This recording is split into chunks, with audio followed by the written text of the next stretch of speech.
por volta do ano 1000 antes de Cristo, antes do ano zero, ano Dominum, ano do Senhor, 1000 anos antes, ali foi construído o primeiro templo, né? Ali tem um detalhe lá em cima, que ali no quadro, faz um detalhe naquele quadro, né, em cima, lado esquerdo, superior. Ali, Davi, ele deu ordem para edificar o templo no ano 1015 antes de Cristo, no ano 2015. Davi, então, deu ordem para Salomão edificar o templo. E 3 anos depois, a fundação desse primeiro templo, né, que é conhecido como Templo de Salomão, foi lançada, a fundação em 1012 a.C., e o término da construção no ano 1005. Termina a construção do primeiro templo, tá? Então esse é o templo eu chamo de Davi e Salomão, porque Davi que teve a visão, recebeu a ordem de Deus e ele mandou Salomão, ele preparou toda a riqueza, todo o dinheiro, todo o material e também, né, o pessoal, sacerdócio, levitas, os porteiros, quer dizer, ele preparou tudo para que isso fosse possível. Então, o primeiro templo terminou em 1005 a.C. E esse primeiro templo foi destruído no ano 586 a.C.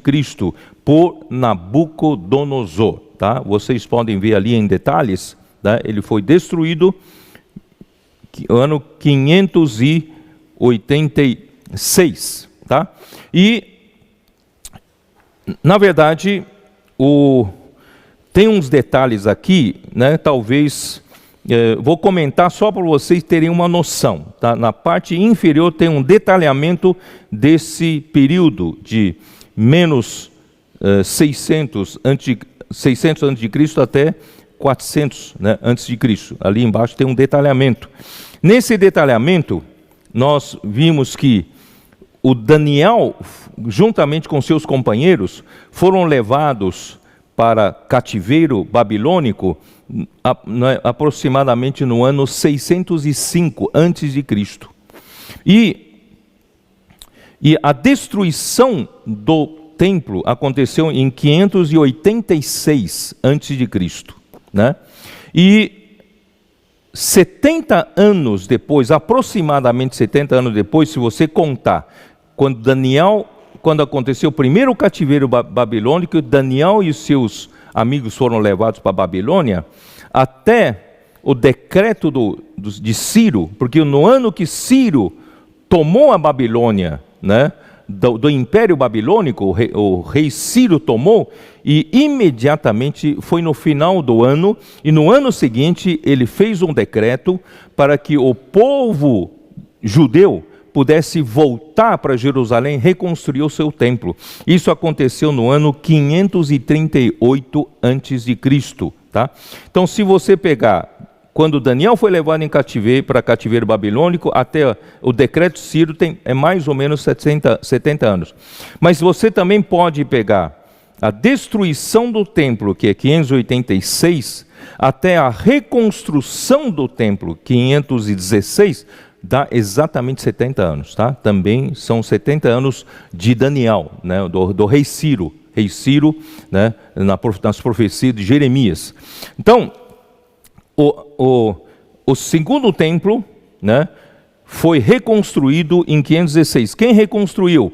Foi quando, do decreto de Ciro, promovendo quem né, de todo o povo quisesse voltar para Jerusalém, voltaram aproximadamente 50 mil homens, sob a direção do governador Zorobabel e do sumo sacerdote Josué ou Jesua, conforme a interpretação, né, a tradução, a versão, e eles então conseguiram reconstruir o templo no ano 516. Só que a cidade de Jerusalém não tinha sido reconstruída, os muros estavam todos destruídos, então não basta apenas ter o templo reconstruído, mas precisa de proteção, né, para que o povo pudesse morar e cuidar daquela cidade. Então a cidade ficou abandonada. Ficou abandonada e até que, a partir da reconstrução do templo, até que o Esdras foi liberado para voltar para Jerusalém, houve um intervalo de 58 anos, onde entra a história do livro de Ester. Você encaixa o livro de Ester nesse intervalo de 58 anos. Então, Jerusalém, embora tenha o templo reconstruído, ficou abandonada. E Esdras, então, volta, e o grande feito do Esdras é restaurar, né, o povo, restaurar o serviço sacerdotal, restaurar o livro da lei, restaurar o ânimo espiritual, né, do povo em Jerusalém. E 13 anos depois, Neemias recebeu autorização do rei Artaxerxes I, no 20º ano de Artaxerxes I, ele então volta para Jerusalém para reconstruir os muros de Jerusalém e reconstruir a cidade de Jerusalém. Isso é só para vocês entenderem, porque quem lê o livro de Esdras pensa que toda a história ali aconteceu no tempo de Esdras. Na verdade, Zorobabel é anterior a Esdras. O Esdras foi só no ano 458 a.C. e só passou um ano em Jerusalém, reanimando e restaurando o povo, e Neemias voltou em 445 a.C. para reconstruir o templo. Bom, isso aí é só um detalhe para vocês colocarem isso na cabeça. Muito bem, então depois da reconstrução do templo, segundo o templo feito por Zorobabel, o que aconteceu? No meio disso, no ano 167, o Antíoco IV Epifânio, ele é um tipo de anticristo. Era um homem vil, mau, depois nós vamos ver, que se tiver tempo, vamos ver um pouco sobre isso. E ele então domina o povo judeu. E ele então profana o templo, coloca a estátua do deus Zeus, que é o principal deus dos deuses gregos, né? Então, ali ele profana, ele dedicou os últimos anos do reinado dele só para